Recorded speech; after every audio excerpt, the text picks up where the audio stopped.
오늘 함께 보실 하나님의 말씀은 느헤미야 12장입니다. 제가 가진 성경으로 구약 745면에 있습니다. 느헤미야 12장 27절에서 29절까지 우리 세 절, 우리 한 절씩 교독하고 마지막 29절은 함께 합독하겠습니다. 제가 먼저 27절 읽겠습니다.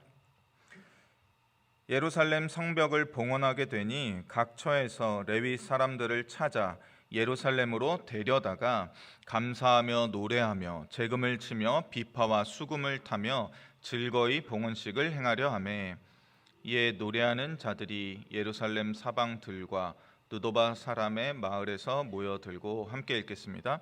또 벳 길갈과 게바와 야스마웻 들에서 모여들었으니 이 노래하는 자들은 자기들을 위하여 예루살렘 사방의 마을들을 이루었음이니라. 아멘. 성벽이 이제 새롭게 완성됐죠. 그래서 예루살렘 성벽을 오늘 하나님 앞에 이제 올려드리려는 이 성벽 봉헌의 장면이 오늘 본문의 내용입니다. 이 성벽 봉헌은 에스라서부터 이어지는, 에스라 느헤미야로 쭉 이어지는 이 에스라 느헤미야서의 클라이맥스 부분에 해당하는 장면이기도 합니다. 포로기 이후에 진행된 오랜 회복의 단계들이 있었습니다. 그리고 이 마지막 단계를 매우 멋지게 장식하는 게 바로 오늘 있는 이 성벽 봉헌식이라 할 수 있다는 것입니다. 유다 백성들이 바벨론 페르시아의 포로에서 귀환하게 됐죠. 그리고 성전 건축을 시작했습니다.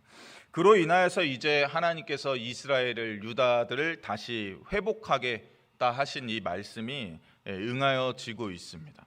그들은 율법의 토대를 두고 안으로의 개혁, 그러니까 종교 개혁과 삶의 개혁을 통해서 이 개혁의 이 물결을 계속해서 이루어 나가고 있었죠. 그리고 나서 성전이 지어진 이후에 느헤미야를 통하여서 이 성벽까지 재건되니까 이 거룩한 성읍에 이제 사람들을 이제 채우기 시작한 것이죠. 그리고 이제 오늘 본문에서 이 성벽 봉헌식과 함께 기쁘고 즐겁게 찬양하는 것으로 이 모든 장면의 이 정점, 클라이맥스를 이루고 있다는 것입니다. 그리고 여기에서 느헤미야서는 특별히 노래하는 자들을 굉장히 빈번하게 등장시킵니다. 에스라, 느헤미야로 이어오면 특히 느헤미야서에서 이 노래하는 자들이 굉장히 많이 등장하게 되는 것을 우리는 알게 되는데요. 그 이유는 다분히 의도적이라는 것이죠. 왜냐하면 역대상 15장을 우리가 보시면 하나님의 궤를 다윗이 이제 옮길 준비를 할 때 역대상 15장 16절에 이렇게 명령한 것이 있었기 때문입니다.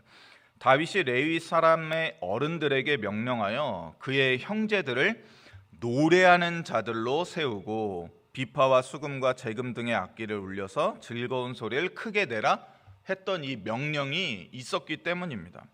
즉 느헤미야의 이 저자는 지금 이 성벽 봉헌이 그냥 단순히 우리의 안전을 위해서 무너진 것을 보수한 게 아니라 이전에 다윗의 영광스러운 때를 찾아서 우리가 지금 거슬러 올라가고 있는 것과 동일한 것이다라고 해석하는 것입니다. 그때 당시에 일어났던 이 성벽 봉헌이, 그리고 이를 이 포로에서 돌아온 유대인들에게 선포하는 것이죠.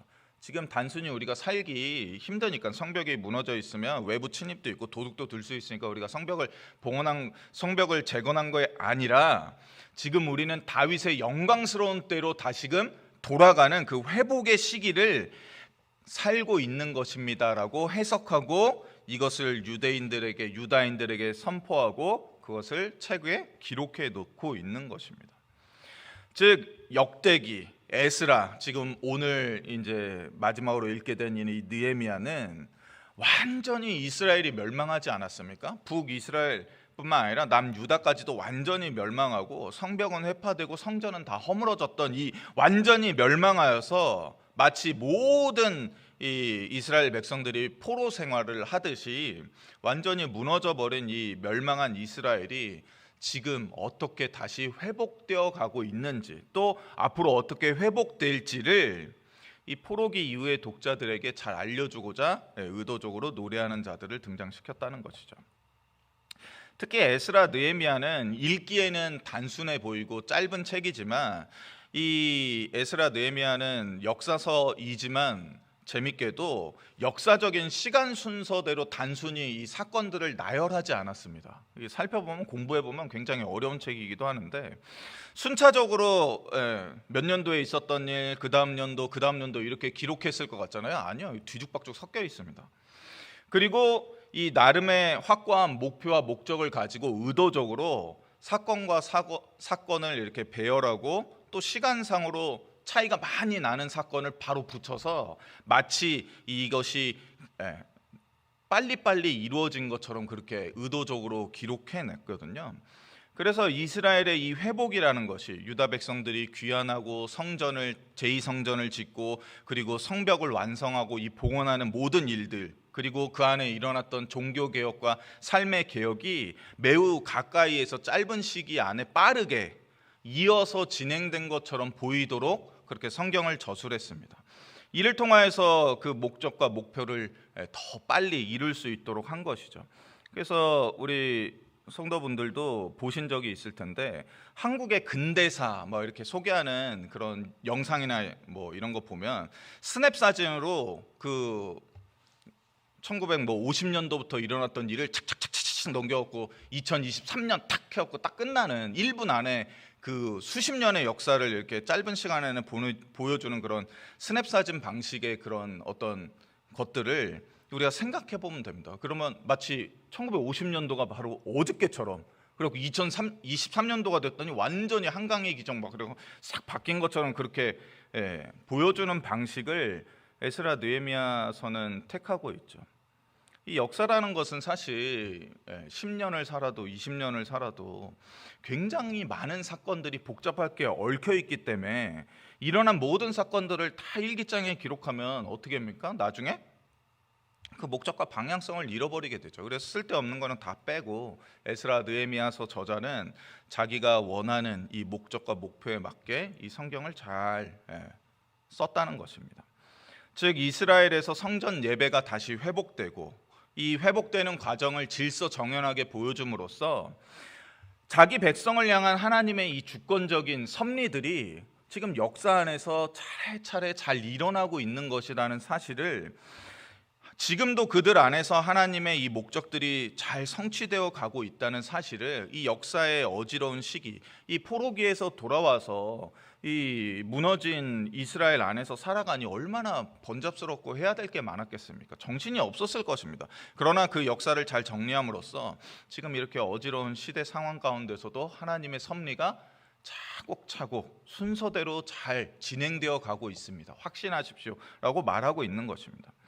또한 이 에스라 느헤미야서의 저자는 우리 안에 일어난 일들이, 지금 일어나고 있는 일들이 우연이 아님을 알기를 원하는 것이죠. 시간이 많이 흐르다 보니까 우리는 그렇게 말하잖아요. 시간이 모든 걸 해결해 준다. 이럴 때도 있잖아요. 그러니까 70년이라는 시간이 흐르니 또 포로기 생활에서 돌아와서 수십 년의 생활을 보내니 강산이 바뀌었어도 10번 이상 바뀌었을 텐데, 그러니 당연히 시간에 의해서 저절로 이루어진 일일 수도 있지 않느냐라는 생각을 아예 못하도록 이것은 정말로 하나님의 섭리며 손길 가운데 일어나는 하나님의 목적이 지금 우리 안에서 성취되어 가고 있는 것이다라는 것을 보여주고 있는 것입니다. 이 모든 일들이 에스라 1장 1절이 선포하고 있듯이 여호와께서 예레미야의 입을 통하여 하신 말씀을 이루려 하시는 살아계신 여호와 하나님의 열심과 선하심과 인자하심 때문에 이 모든 일들이 지금 일어나고 있는 것입니다를 알려주고 싶었다는 것이죠. 그리고 이스라엘의 이러한 온전한 회복과 함께 이 전면에 등장하는 부류들이 바로 오늘 본문에 나온 다윗 시대 때 세워졌던 노래하는 자들이라는 것입니다. 오늘 본문을 보면 감사하며 노래하며 즐겁게 봉헌식을 행하고자 이들은 각처에서 레위 사람들을 찾아서 예루살렘으로 데리고 옵니다. 또한 흩어져 있었던 노래하는 자들을 예루살렘 밖에 주변 동네에서 이 사방에서 무수히 모아왔다는 것입니다. 그리고 이것이 신약에 넘어와서 사도 바울이 에베소 교회에 편지할 때 이렇게 나오죠. 이는 우리가 그리스도 안에서 전부터 바라던 그의 영광의 찬송이 되게 하려 하심이라. 그리고 계속해서 사도 바울은 이렇게 쓰고 있습니다. 그 안에서 너희도 진리의 말씀 곧 너희의 구원의 복음을 듣고 그 안에서 또한 믿어 약속의 성령으로 인치심을 받았으니 이는 우리 기업의 보증이 되사 그 얻으신 것을 속량하시고 그의 영광을 찬송하게 하려 하심이라. 사건의 정점, 또 시대의 정점, 역사의 정점, 회복의 정점에는 누가 있습니까? 이 클라이맥스에는 항상 감사와 기쁨의 찬송, 영광의 찬송을 부르는 이들이 존재한다는 것이죠. 이 영화 한 편을 생각해 보시면 좋을 것 같습니다. 영화가 이제 쭉 처음부터 이루어져서 이제 거의 끝날 시간이 되어갖고 영화의 이 마지막 부분을 장식하는 이 웅장한 장면이 나올 때 아무 음악도 나오지 않고 노래도 나오지 않고 그냥 등장 인물들이 그냥 시끄럽게 떠드는 소리 또는 그 주변의 엑스트라들이 막 떠드는 소리만 들린다고 해보십시오. 그 웅장한 장면이 웅장하게 다가오겠습니까? 아니죠. 저 뭐야? 이러겠죠. 하지만 반대로 방금 전까지 쉴 새 없이 수많은 말들로 시끄러웠던 그 주인공들이, 군중들이 갑작스럽게 침묵하고, 그 장면이 나올 때 갑작스럽게 침묵해. 그래갖고 아주 고요한 가운데 어디선가 들려오는 찬양 소리와 노래 소리에 일순간 모든 이들의 입술에서 찬송과 노래가 터져 나온다면, 그런 장면을 우리가 한번 상상해 본다면 그 영화가 우리에게 주는 감동, 이런 것이 얼마나 크겠습니까? 바로 지금 이 느헤미야서는 그러한 장면을 연출하고 있는 것이죠.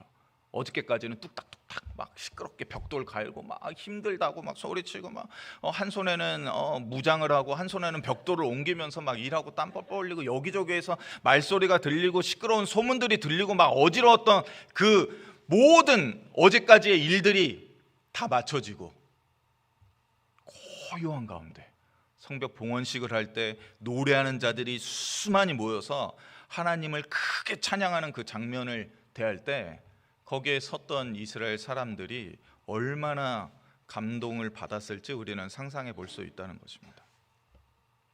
바로 이러한 모습을 하나님께서는 그때에도 원하셨고 지금 우리에게도 원하신다는 것입니다. 그리고 사도 바울은 이를 잘 알았죠. 지금 우리가 인생을 살아가는 바로 오늘이 바로 하나님께서 우리를 가장 크게 회복시키시는 이 역사의 정점이며 시대의 정점이며 회복의 정점입니다. 그러니 에베소 교인 너희들은 하나님의 영광의 찬송으로 오늘 서야 하는 것이 마땅합니다라고 편지하는 것입니다. 우리 대흥 장로교회도 지금 영광스러운 회복의 때를 살아가고 있습니다. 부흥의 때를 향해 나아가고 있습니다. 이전에 담임 목사님께서도 한번 광고 때 이런 말씀하셨죠. 떠드는 입술이 아니라 지금은 기도하는 입술이 필요합니다. 이렇게 광고하셨던 때가 있습니다. 이제 우리는 떠드는 입술을 버리고 기도하는 입술과 찬양하는 입술로 하나님 앞에 서야 할 것입니다. 그리고 지금 우리는 영광스러운 회복의 때와 부흥의 때를 살아가고 있다는, 대흥 장로교 안에서 살아가고 있다는 이러한 확신을 갖고 잠시 떠드는 입술은 멈추고 우리 교회의 이 영광스러운 회복의 때와 부흥의 때를 자랑스러워하며 어떻게 하는 겁니까? 하나님 앞에 찬양하고 또 찬양하는 것입니다. 대흥 장로교회에 임하는 하나님의 손길, 하나님의 역사를 함께 바라보면서 영광과 회복의 시대로 나아가는 그 행렬 앞에서 하나님을 찬양하며 하나님의 영광만을 드러내는 그러한 신앙생활을 우리가 한다면 얼마나 우리의 남은 인생들이 아름답게 사용될지 우리는 가늠해 볼 수 있습니다.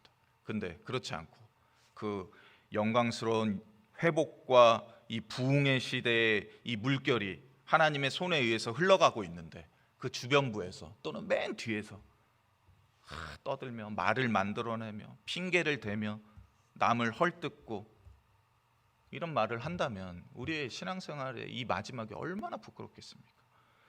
이제 우리는 우리 교회가 비록 이전에 부족한 모습이 있었을지라도 지금 이제 우리 가운데 임하시는 이 하나님의 손길을 함께 바라보며 이런 확신을 가지고 우리 교회가 앞으로 더 얼마나 영광스러워지며 우리를 더 얼마나 영광스럽게 높이실 하나님의 그 신실한 손길을 기대하며 다시금 우리를 부흥케 하실 하나님의 역사를 확신하며 오늘도 찬양, 그의 영광의 찬송이 되기를 간절히 원하는 바입니다. 우리 함께 기도하도록 하겠습니다. 하나님 아버지, 역사의 정점에, 회복의 정점에 항상 하나님의 영광을 크게 찬양하는 노래하는 자들이 섰던 것과 같이 오늘 우리도 하나님의 영광의 찬송으로 이 자리에 설 수 있게 도와주시옵소서. 하나님께서는 우리가 하나님의 영광의 찬송으로 이 자리에 서기를 간절히 원하시는 줄 믿습니다. 그러하기 위해서 우리를 도우시고 우리를 회복시키시고 우리를 다시금 부흥케 하실 줄 믿습니다. 그러니 이러한 동일한 믿음을 가지고 오늘 잠시 우리의 떠드는 입술, 불평과 불만 섞인 입술을 내려놓고 기도하는 입술로, 찬양하는 입술로 나아가길 간절히 원하오니 우리의 이 입술을 찬양으로 당신을 높이는 데 사용하여 주시옵소서.